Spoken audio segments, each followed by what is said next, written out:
Pre open લેવલ્સને settle થવા દે એકવાર ફરી આપણે નજર કરીશું, પરંતુ અત્યારે બ્રોકરેજ રિપોર્ટ્સની માહિતી સાથે તૃપ્તિ ફરી આપણી સાથે જોડાઈ ગયા છે. તૃપ્તિ, ગુડ મોર્નિંગ અગેન. કયા સ્ટોક્સ છે જે આજે બ્રોકરેજ હાઉસીસના રડાર પર છે? ગુડ મોર્નિંગ જાને. આજે આપણે શરૂઆત એશિયન પેઇન્ટથી કરશું. તો ગઈકાલે જેના પરિણામ આવ્યા છે અને મિશ્ર બ્રોકરેજ રિપોર્ટ અહીંયા જોવા મળી રહ્યો છે. શરૂઆત પહેલાં આપણે જેપી મોર્ગનથી કરશું. અહીંયા તેમને ઓવરવેટ રેટિંગ સાથે લક્ષ્યાંક ₹9,270 પ્રતિ શેર કર્યા છે. અહીંયા તેમનું કહેવું છે કે કાચા માલથી કિંમતોમાં ઉછાળ હતી. ક્વાર્ટર વનમાં સારું પરફોર્મન્સ જોવા મળ્યું છે. માર્જિન પણ અનુમાન મુજબ રહ્યા છે અને મેનેજમેન્ટના FY27 માટે અહીંયા ડેકોરેટિવ વોલ્યુમ ગ્રોથ જે છે લગભગ 8 થી 10% વચ્ચે રહેવાના તેઓ અનુમાન રાખી રહ્યા છે. અને સાથે તેમને પણ કહેવું છે કે ઇન્વેન્ટરીનો ફાયદો થયો છે, તે છતાં પણ ખર્ચ ઘટાડાથી નફાને એક સારો સપોર્ટ પણ અહીંયા મળી રહ્યો છે. પરંતુ એશિયન પેઇન્ટ પર નોમુરાના રિપોર્ટ પર નજર કરશું. અહીંયા તેમને ખરીદારીની સલાહ આપી છે. લક્ષ્યાંક તેમને ₹3,750 પ્રતિ શેર કર્યા છે. અહીંયા તેમનું કહેવું છે કે કંપનીની આવક અને માર્જિન અનુમાનથી સારા રહ્યા છે. એશિયન પેઇન્ટ્સની ખાસ કરીને માર્કેટ લીડરશિપ અહીંયા મજબૂત સ્થિતિ પણ અહીંયા યથાવત જોવા મળી રહી છે. ખાસ કરીને FY26 થી 29ની દરમિયાન 14% EPS CAGRના અનુમાન પણ તેઓ રાખી રહ્યા છે. પરંતુ CLSA તરફથી અહીંયા અંડર પરફોર્મ રેટિંગના રિપોર્ટ જોવા મળી રહ્યા છે. લક્ષ્યાંક તેમને ₹1,860 પ્રતિ શેર કર્યા છે. અહીંયા તેમનું કહેવું છે કે આવક અનુમાન મુજબ રહી છે.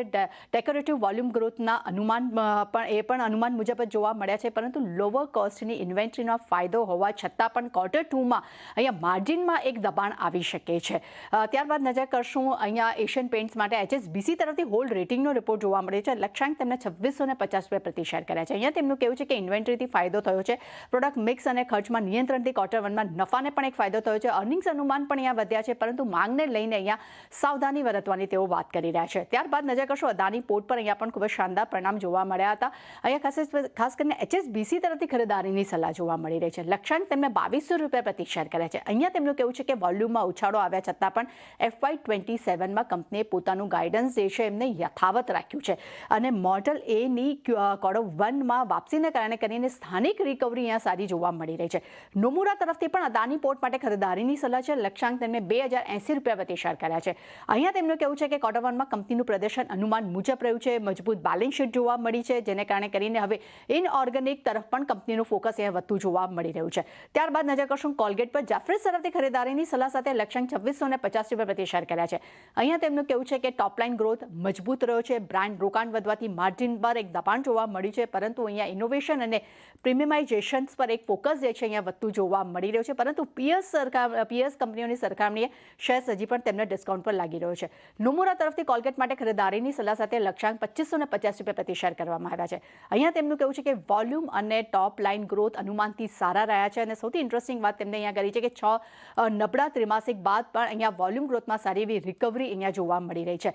અને કોલગેટ પર HSBCના રિપોર્ટ પર નજર કરશું. હોલ્ડ રેટિંગનો રિપોર્ટ છે. લક્ષ્યાંક ₹2,140 પ્રતિ શેર કર્યા છે.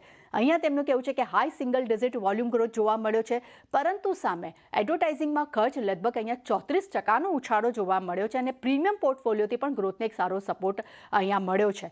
ત્યારબાદ સિરમા પર નજર કરશું. અહીંયા સિરમા SGS પર અહીંયા HSBC તરફથી ખરીદારીની સલાહ છે. લક્ષ્યાંક ₹1,750 પ્રતિ શેર છે. અહીંયા તેમનું કહેવું છે કે કંપનીની આવક 68% રહી છે. અનુમાનથી લગભગ 46% વધુ છે.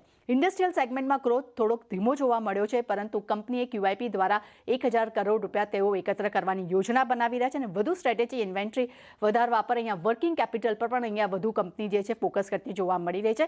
જેફરીઝ તરફથી પણ સિરમા SGS માટે અહીંયા ખરીદારીની સલાહ જોવા મળી રહી છે. લક્ષ્યાંક તેમને ₹1,185 પ્રતિ શેર કર્યા છે. એટલે ચાની દરેક ખાસ કરીને જેટલી પણ દિગ્ગજ કંપનીઓનો બ્રોકરેજ રિપોર્ટ આપે છે, દરેક પર એક સારી એવી એક્શન આજે દિવસ દરમિયાન જોવા મળી શકે. જી તૃપ્તિ, આભાર આપનો. બધા બ્રોકરેજ